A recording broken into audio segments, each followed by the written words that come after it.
Саламатсыздарбы? Бүгін бізде қонақта Гүлзат Алиева, Манастағанучу, философия илимдеринин кандидаты доцент. Рахмат сізге. Майрам күнү келіп талкуу кылалы дедик. 21 март бүгүн Норуз. Манаста Норуздун белгилери барбы?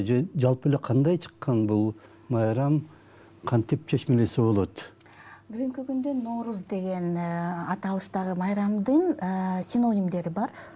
Мисалы үчүн көктөм деп коет кыргыз тили, көктөм келди, көктөм майрамы деп коет.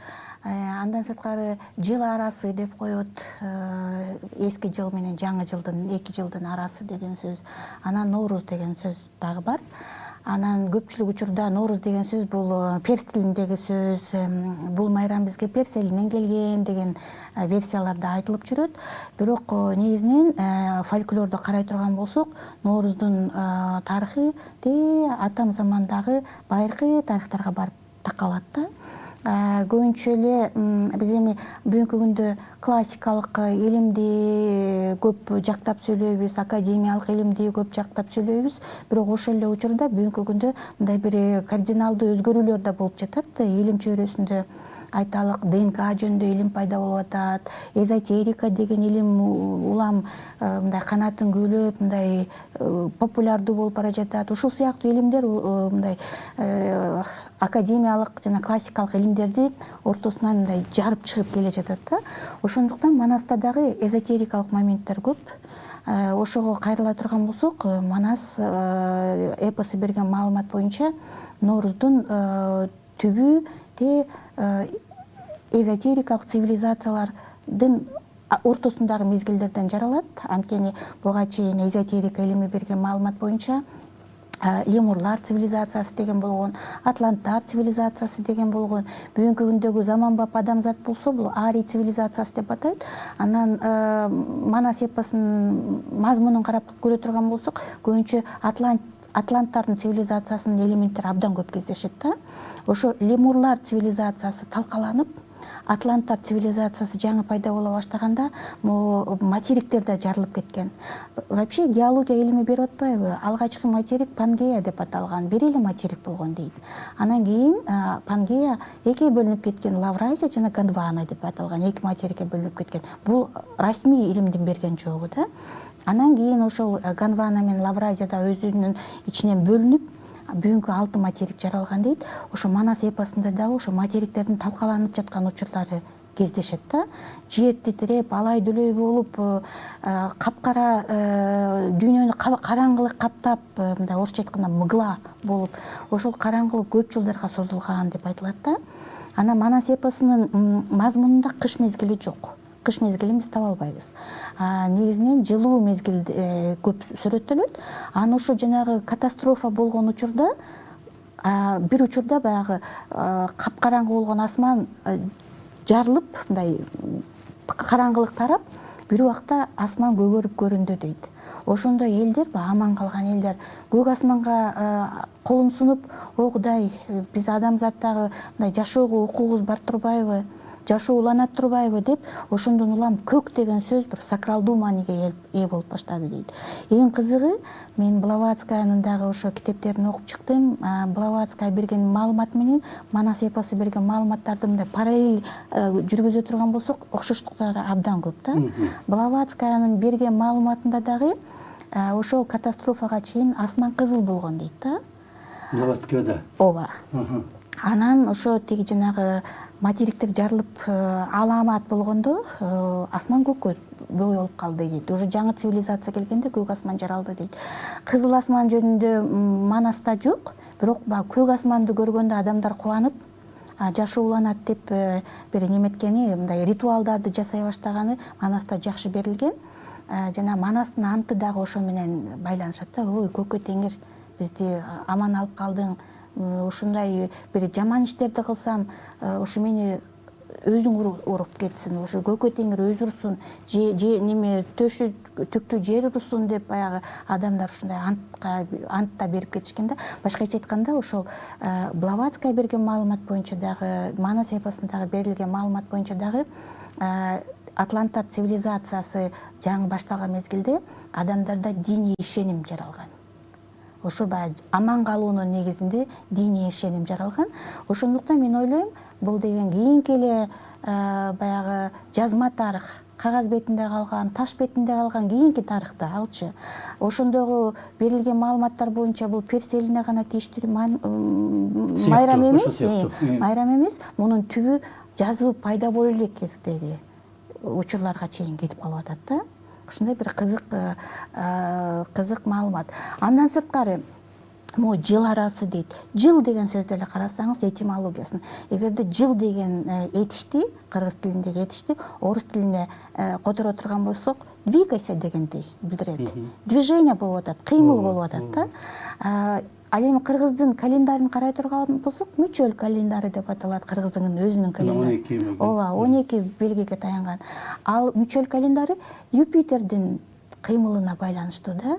Юпитер өзү күндү 12 жылда бир айланып өтөт да. Эгерде жер күндү бир жылда бир айланса, 365 күндө же 366 күндө айланса, Юпитер 12 жылда бир айланат. Анан суроо, байыркы кыргыздар Юпитердин кыймылын кантип билген? Ошонун жылып атканын кантип билген? Бул дагы өтө кызыктуу нерсе да. Жыл арасы деп атат. Анан бул майрамдын аталышы көктөм деп аталып калганы дагы өзгөчө дагы кызыктуу болот. Анткени көк деген сөз байыркы кыргыз тилиндеги, орус тилине которо турган болсок, бул деген дух, душа, духовность, жизнь маанилерин берет да. Ошондуктан кыргыздар көкүрөк дейт. Место, где обитает душа, көк, жүрөк, көкүрөк. Көкөй дейт, көк ой, сознание, разум. Анан бул сознание, разумду акыл эсте шок кыла турган катастрофа, аламат болгондо көкөй кести дейт. Көкүл дейт, эркек уулдардын көкүлү койгон. Ал көк уул, сын неба, сын голубого неба, көктүн уулу деген сөз. Көк түрктөр дейт, көктөм, возрождение жизни, возрождение природы дегендей да. Анан оозунан көк түтүн бур этти дейт. Испустил дух, умер деген маани берет да. Ошондуктан мындай этимологиялык жактан дагы, эзотерикалык жактан да изилдей берсек, Нооруз майрамынын тарыхы укмуш кызык, абдан кызык. Кыргыздардыкы жанагы 4 бир жылдын ичиндеги 4 нерсеге байланган да, бул мына күн менен тиги түн узундугу бирдей болуп, анан андан ары эмете баштаганда, узара баштаганда. Туура айтасыз. Негизинен, агай сөзүңүздү бузайын, негизинен кыргыздын тарыхында 4 майрам болгон. Ошол 4 майрам күндүн кыймылы менен байланыштуу да. Негизинен биздин аталарыбыз күн балдары, гундар деп аталышкан да, негизинен күнгө табынган, күндүн кыймылына мындай кыймылын баамдаган эл болгон да. Ошондуктан бир жылда кыргыздар 4 майрамды майрамдашкан. Биринчи майрам бул 21 декабрда майрамдалат. Муну Кыдыр ата майрамы деп аталат. Кыдыр ата майрамы же болбосо ак бууранын кирген кези деп коет. Эми кандай деп айтсам, мындай цивилизованный формада, негизинен төө жаныбар жылына бир гана жолу кошулат экен да. Башка учурда кошулбайт. Ошондо это зачатие года, зачатие жизни дегендей ак бууранын кирген күнү деп атап коюшкан да. Анан мындай эркек башталыш болгондуктан муну Кыдыр ата майрамы деп коюшат. 21 декабрда бул учурда сууктун күчү мизи кайтарылып, күн кичине узарып, бул жана күн узара баштайт да. Зимнее солнцестояние деп коет орусчасы. Кышкы күн туруу деп койсок болот да. Экинчи майрам 21 мартта болот. Муну болсо Нооруз майрамы, көктөм майрамы же болбосо жыл арасы деп атадык. Жана Нооруз деген сөздү дагы ошого байланыштуу азыр кыргызстанчылар көп мындай чыгып атышат, мындай өздөрүнүн ойлорун айтып атышат. Алардын арасында абдан көп пайдалуу ойлор да бар. Ошондой кыргызстанчылардын бири Алмамбет Мурзабаев деген жаш жигит, таланттуу жигит. Ошол айтып атат, бул Нооруз деген сөздүн түбү бар эле нур уузга такалса керек дейт да. Нур уз, нур деген сөз луч деп которулат да. Уз, малозива, жана алгачкы күндүн нурлары ысып баштаган, күн ысып баштаган уз. Алгачкы мындай уз мындай жашоого жарай турган күндүн энергетикасы келди деген мезгил, көк жарылып, жанагы жер жарылып көк чыкты, желин жарылып сүт чыкты деп кыргыздар айтат эмеспи? Ошого дагы байланыштуу болуп кетет. Демек, Нурууз деген сөздүн дагы мындай орусча айтканда это понятие тоже имеет право на существование. Эта версия тоже имеет право на существование деген. Персиче жаңы күн деп аталышы. Ооба, Наурыз, жаңы күн. А балким кыргызча Нурууздур, ким билет. Анан 3-чү майрам болсо, бул 21-июнда болот. Бул Кут майрам деп аталат, же болбосо Жайкы Саратан деп аталат. Кут майрамда, Жайкы Саратанда организмдер өсүштү да, болгон потенциалын пайдаланып өсүштү. Эми 21-июндан баштап алар быша баштайт, жетиле баштайт да. Анан 21-сентябрь бул Умайене майрамы же Түшүм майрамы дейт. Же болбосо Ак төөнүн карды жарылган мезгил деп коет. Бул ошо токчулуктун майрамы, күзгү майрам. Демек, бул майрамдарды мындай инсандар өзү жасай албайт. Эшмат менен Ташмат бул майрамдарды жасай албайт. Бул жараткандын астрономиялык же болбосо табигый закон ченемдүүлүгү, мыйзам ченемдүүлүгү.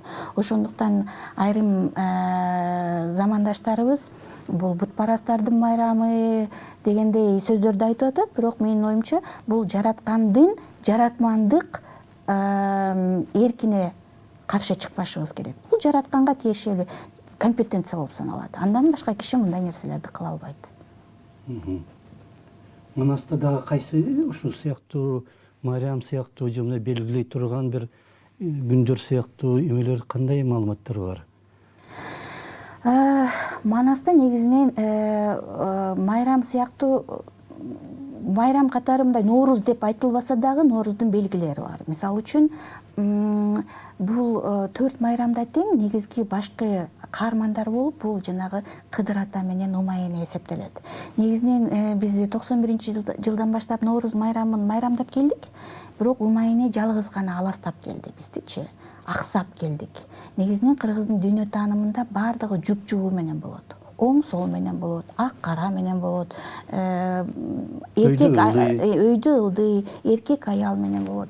Бирок баягы орусча айтканда женское начало болуп келди, а мужское начало какта калды.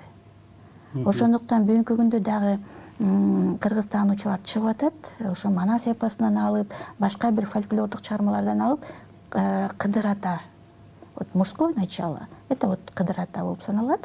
Эми бүгүнкү күндө кандай деп айтсак, Казакстанда мисалы үчүн Кыдыр ата расмий түрдө бекиди. Эгерде мурда биз Дед Мороз, Санта Клаус, Аяз ата деп келсек, Казакстанда анын баарын эле Кыдыр ата деп атай башташты. Эми Кыдыр деген бул медиумда жараткан менен адамдардын ортосундагы ортомчу медиум. Ошо жараткандан ооматты фортуна деп коет орусчасы, успех, благополучие. Ошону тиги жараткандан алып адамдарга берет, ортосундагы медиум. Кутту алып берет, счастье, тиги жараткандан өзү эч нерсе жаратпайт, болгон эле жараткандан алып ошо адамдарга берет. Негизинен бул Кыдыр ата куттун, ооматтын, ырыскынын, берекенин, дөөлөттүн колдоочусу болуп саналат да. Негизинен жанагы бүгүнкү күндө дагы илимде мындай орусча айтканда путаница болгон жерлер бар. Мисалы үчүн Бог деген түшүнүк. Бог деген түшүнүк статусу боюнча бул творец эмес. Менин жеке пикиримде. Мисалы үчүн Зевс Бог дейт, Афродита богиня дейт. Мен жеке жосо славян мифологиясында Перун, Сварог, Синтовит дегендей бар эмеспи? Яв, Навь, Правь дегендер түшүнүктөр бар да. Алардын баарын эле Бог деп коюшкан, бирок деген жараткан жалгыз. Ал көп биздин ата бабаларда дагы, славяндарда дагы көп кудайы болгон эмес. Бул көп жана боги, богини деп аталган нерселер бул медиумдар гана. Анткени ар бир жараткан жасаган табигый, социалдык, психологиялык кубулуштардын өзүнүн бир духовный покровительдери бар да.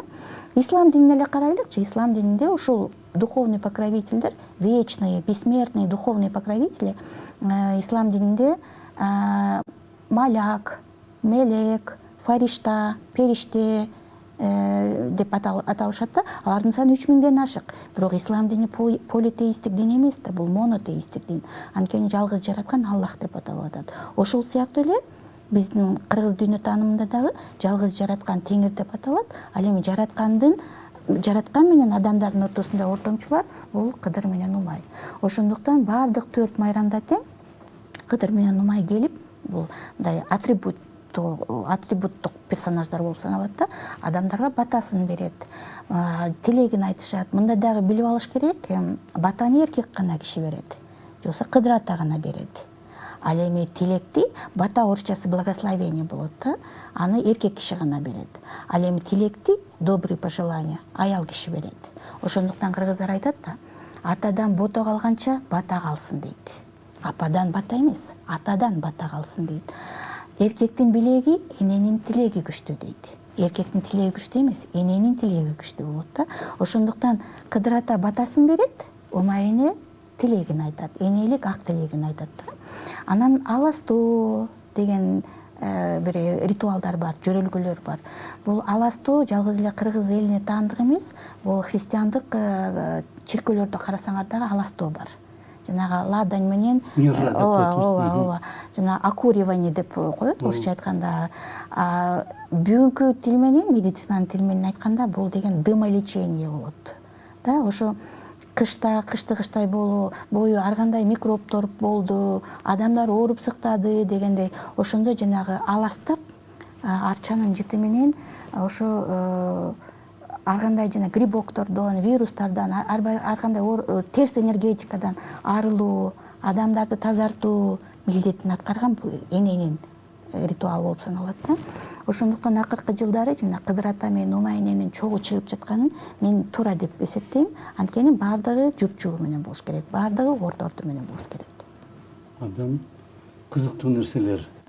Кошуналар жанагы сиз Казакстанды айтып кеттиңер, Кыдыр ата деп койду, Аяз атанын ордуна, Аяз атаны деле жанагы ыйык Николаус дейби, ошентип айтат эмеспи, тиги Түркиядан чыккан экен да бир кезде, ошо Түркия, мекени Түркияда дешет.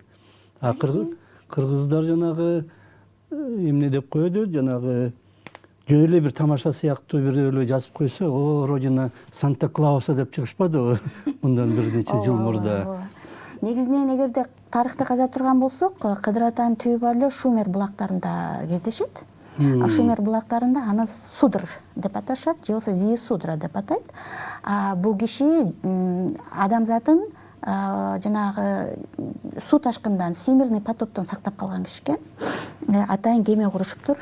И самое главное, ошо Судрдын же болбосо Зи Судранын мекени болуп Мадьян деген жер эсептелет дейт. Мадьян же Медиан деген жер эсептелет дейт.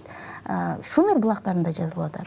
Ал эми бүгүнкү географиялык реалийлерде Мадьян менен Медиан бул этникалык кыргыздар жашаган Тажикстандагы Мургап районунда турат.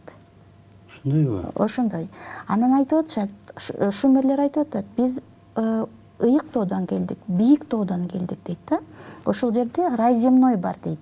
Бейиш жер бар дейт да. Адамзат пайда болгон рай земной бар. Ошонун аты Дилмун деп аталат дейт. Дилмун дагы Мургапта турат. Ошондойбу? Бүгүнкү күндө. Тиги эмечи, Нух пайгамбарынын Арарат тоосу дегенчи? Ошону кызык мен аябай кызыктым да. Буга чейин жанагы Зулпукар Сапановдун китебин окуп алып, менде аябай мындай трамплин болуп кетти да. Анда да укмуштуу да сонун идеялар берилген. Ошондо карап турсаңыз, жанагы Зи Судра же Судр ошо адамзатын сактап калды дейт. А грек мифологиясында Судырды Гермес деп берет да. Герметический корабльди куруп дейт. Герметический суу кирбеген корабльди куруп, ошону элди сактап калып, анан ошондон акырын тоодон түшүп, аябай суук болуп кетти да. Анан жана Месопотамияга келди дейт да. Зи Судра. Ошо адамзатты сактап калгандыктан жогорку күчтөр Зи Судра менен анын жубайына, балким Умай эненин аты, түбөлүктүү жашоо берди дейт. Алар өлбөс болуп калды дейт. Бирок адамзатты сактагандан кийин Зи Судра өзүнүн мекенине кетти дейт, Мадьянга кетти дейт. Ал ошол жакта өмүр бою жашайт дейт да. Анан жанагы Гильгамеш деген эпосто карасаңыз, ошо Гильгамеш ошо жана досу өлүп калгандан кийин мен да өлүп каламбы, мен өлбөс болушум керек, мен өзүмдүн атамды издеп табам, Зи Судра атамды, өлбөс атамды, ошондон өлбөс жашоону сурап алам деп биздин Кыргызстанга келип атпайбы? Фергана, ошондой Ферганага келип атат. Ферганага келип анан ошо Зиесудрадан алып атат, Кыдыр атадан алып атат деген эменичи, өлбөстүктү. Мен бербейм, сага бергенге акым жок десе да болбой суранганда, ошо жанагы его супруга дейт, уже вечная жизнь алып калган супругасы суранып атат, эми алыстан келип туруп ушунча азап тозоктун баарын басып келиптир, берип койчу десе, ошого бир гүл берип, ошо өлбөстүктүн гүлү да. Анан келип жанагы сууга түшүп атканда тиги гүлдү неме уурдап кетип атпайбы, жылан уурдап кетип, анан Гильгамеш баары өлүп калат да. Эми бул это другая история. Анан самое интересное, эң кызыктуу нерсеси, мурунку заманда Меккеге зиярат жасашкан эмес адамдар. Ислам жок болчу да. Ислам жок болчу. Ислам келгенге чейин негизги зияратты Моисей пайгамбар, Соломон пайгамбар, Александр Македонский, Платон жана башкалар Ферганага жасаганда. Перикана, ошо Зиесудранын мекени, Кыдырдын мекени депчи, мөрөк суусун издеп, эликсир бессмертия деп ушул жака жасаган. Фергана. Фергана. Анан бирок алар Мадиянга бара алган эмес. Бүгүнкү күндө Мадиянда кыргыздар жашап атат. Бул өтө бийик жерде, ага жетиш өтө кыйын. Жанагы эле Блаватскаянын китептерин окуп атып, мен дагы бир нерсеге таң калдым. Ошо Блаватскаянын китебине кызыккан Гитлер 1943-жылы Памирге экспедиция жөнөтүп атат. Ошо Памир, Гималайга. Неме ошо жанагы тапкыла депчи. Эми бул жерде темадан бир аз алыстап кетебизби же кандай? Мургап деген сөздүн топоним, что означает мургап деген сөз. Кыргыздар аны нуркап деп аташкан. Нур, луч, кап, емкость. Ошо жана нур каптаган жер деген сөз да. Нур каптын асты көө кап деп аталат. Көө кап эзотериканын тилинде Шамбала деп которулат. Шамбалада жана мурдагы цивилизациялар, лемурлар дейбизби, атланттар дейбизби, аларда деген башка планеталарга, Юпитерге, башка планеталарга учуп баруучу летательный аппараты были. У них была высоченная технология, биздин азыркы акылыбыз жетпеген да. Анан бул ушунчалык популярдуу жомок болгондуктан кийин башка өлкөлөргө да тарап, жанагы Сим откройся деп айтып атпайбы, жанагы жомоктордо, перс жомоктор. Ооба, Алибаба 40 каракчы деген. Тиги келип тоого, бийик тоого келип, анан жана бир тиги табышмактуу купуя кодду набирать этип, цифровой кодду. Анан ушу туура неметсе, анан баягы мынтип желпинип тоо ачылып кетип атпайбы. Анын ичине кирсе, там другая цивилизация, очень высокая цивилизация. Аны неме Манас эпосунда жердин түбү желпиниш деп атайт. Же болбосо кайыпчынын карын көр деп атайт. Же болбосо көө кап деп атайт. Ошо көө капты издеп атышпайбы, жанагы экспедицияларды. Сталин дагы жиберип атат. Именно 43-жылы. Сталин жибергенби? Жиберген. Аны ссылкалары менен дагы бар. 43-жылы. Мурдараак го жанагы Сталинге чейин 20-жылдын башында же бир нече болгонбу?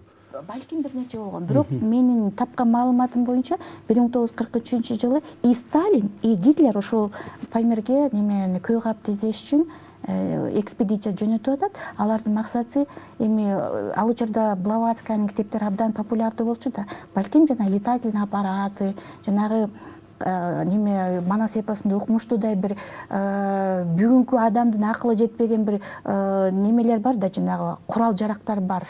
Ал деген жанагы ядерный оружие да болушу мүмкүн. Андай ар кандай неме майндеги да, ошолорду алыш керек болгон да, ошолорго ээ болуш керек. Анан ошон үчүн жөнөтүп аткан себеби ошондой да. Ошондой кызыктуу фольклорубуз бар, абдан бай. Аны каза берсек, көп нерсе, кыргыз элинин көп нерсеге жетишкендигин биле алабыз. Ошол эле Нооруздун маани максатын да биле алабыз.